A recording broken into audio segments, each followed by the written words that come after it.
All right, red and whites, welcome back to the Ugly Inside, and we're here to preview our next home fixture in the Premier League, where we host West Ham on Saturday night. Moving on to the positions of the teams in the table, Saints sit one position beneath the Hammers in 7th, behind them on 5 points with 34. Moving on to the key players of the game, the Hammers have been boosted by the return of their star midfielder, Dimitri Payet, at the moment. His return has helped them back to form and has been one of the key players of the season so far, not just for West Ham, but in the entire Premier League. And I think he could do a job easily at any of the top 4 teams. He scored 6 goals and made 4 assists this season for the Hammers. But they've also got Enner Valencia and Andy Carroll, who's just come back from injury. Andy Carroll, who has obviously been injured the last couple of weeks, but he's set to return at the weekend. And he also scored the winner against us at Upton Park in December. Now, Connor, mate, do you think Ronald will have a game plan to shut these players out of the game? Yeah, definitely. With the form that West Ham have been in this season, you've got to treat them as a top side, as like the table reflects how good of a team you are. And the way that Payet's been performing this year, he can win it. He's a match winner in himself. So he's a sort of player that you could even look to close him down for the full 90 minutes in like a man-to-man sort of way. And then with the likes of Carroll as well, he's another match winner. Again, Valencia, a match winner.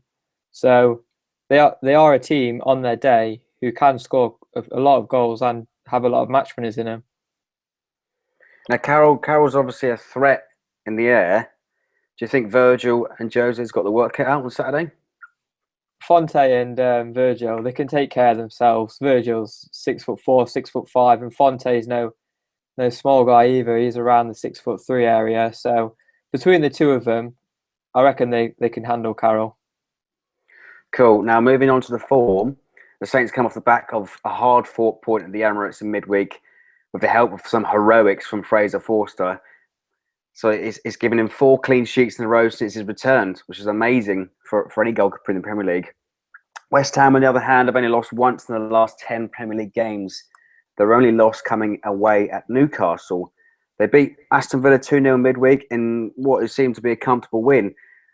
So, Connor, Fraser was finally tested on Tuesday, but can we hope to see some more heroics on Saturday? Well, he's a class keeper. He's better than the good standard, and again, he's a keeper who can win your points. So if he's tested, then I'm sure he'll be up to the mark. And well, hopefully he's not. Hopefully the defence have it covered. But if he is tested, I'm sure he'll be capable of producing the stuff that he did against Arsenal, and that he has since he's been back from injuries. Showed no signs of weakness, and may it continue. Is England's number 1? Oh, that it's a controversial one. A lot of people still say Hart, and with Butland coming up, but again, all 3 of them on the day, they are. There's not a lot that separates them, so why not? Why can't he be?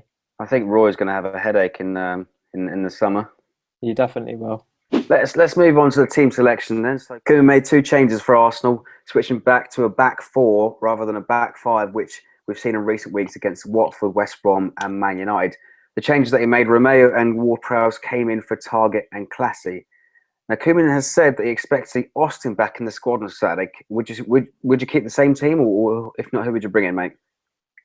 I'd stay with a back 4. I think at home a back 5 is a bit defensive, and you want to go for it. So formation wise, I'd stay the same. In terms of the team, I'd like to see a big striker, so either that Austin or Pella, and I'd move long out onto the wing. And the midfield, against Arsenal, they worked hard, so legs might be gone a little bit. So a change in the midfield, I'd probably bring Classy in for Romeo. But apart from that, I'd stick with the team. They played well against Arsenal, and you don't want to change it too much because the squad's in form at the minute. So let's look at the head-to-head then. So West Ham beat us 2-1 last time out at Upton Park, Carroll scoring the winner. But recent meetings at St Mary's haven't been much of a spectacle, with the last 3 fixtures being draws, 2 nils and 1-1. Last time Hammers won away to Southampton was in November 2000 at the Dell. So here's a fun fact. which means West Ham have never won at St Mary's in the Premier League. Can we expect It's not bad. to see some goals this time round, mate? Hopefully all for the home team as well. But with West Ham's form against us and not many goals being scored, it's not looking like that will happen. Obviously, the 0-0 last season and the season before that, and then the 1-1. So, but the teams and the circumstances have changed like by quite a bit. So, West Ham obviously away from home, they failed to score against Liverpool last time out, and last time we were at home, put 3 past West Brom and 2 past Norwich. So the goals are definitely there for us. It's just whether we can keep them out, and with 2 clean sheets in a row, I reckon we'll do well to keep a clean sheet, but definitely a home win, I reckon. And finally, can we have a score prediction?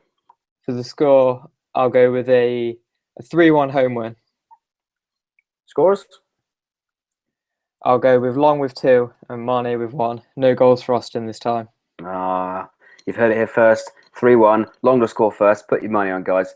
Thanks for watching. Let us know what your score predictions are in the comments below. As always, don't forget to like, comment, subscribe.